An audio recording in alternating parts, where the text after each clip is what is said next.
నేను ఇవాళ ఒకటే చెప్తా ఉన్నా, ప్రతి పోలీసు వ్యక్తికి కూడా చెప్తా ఉన్నా, మీ టోపీ మీద ఉన్న 3 సింహాలకు కనిపించే ఆ సింహాలకు సెల్యూట్ కొట్టడం మొదలుపెట్టండి.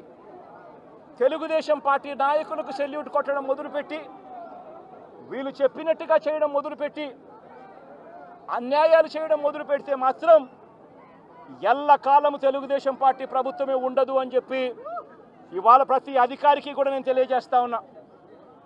రేపొద్దున మళ్ళీ మా అధికారం వస్తుంది. వచ్చినప్పుడు అన్యాయం చేసిన వీళ్ళందరినీ, వీళ్ళ అధికారులందరినీ, అన్యాయం చేసిన ఈ నాయకులందరినీ కూడా బట్టలు కూడా తీసి నిలబెడతామని చెప్పి కూడా ఈ సందర్భంగా తెలియజేస్తా ఉన్నాను. ఎవడిని వదిలిపెట్టేది ఉండదు. ఇదే వంశీని అరెస్ట్ చేసేటప్పుడు సిఐ అన్నాడట, నేను 1.5 సంవత్సరంలో రిటైర్ అయిపోతాను అని చెప్పి. రిటైర్ అయిపోయినా కూడా, సప్త సముద్రాల అవతల ఉన్నా కూడా మొత్తం అందరినీ కూడా పిలిపిస్తామని చెప్పి కూడా ఈ సందర్భంగా చెప్తా ఉన్నా. చట్టం ముందు నిలబడేట్టుగా చేస్తాం, బట్టలు ఊడదీస్తాం, న్యాయం జరిగేట్టుగా చేస్తాం అని ప్రతి ఒక్కరికి కూడా తెలియజేస్తా ఉన్నాం.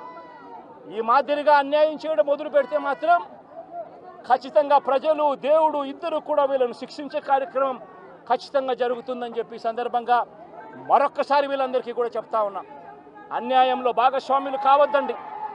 మీ టోపీ మీద ఉన్న సింహాలను గౌరవించండి, వాటికి సెల్యూట్ కొట్టండి, మీ వ్యక్తిత్వాన్ని కాపాడుకోండి అని చెప్పి ప్రతి అధికారికి కూడా ఈ సందర్భంగా తెలియజేస్తా ఉన్నా.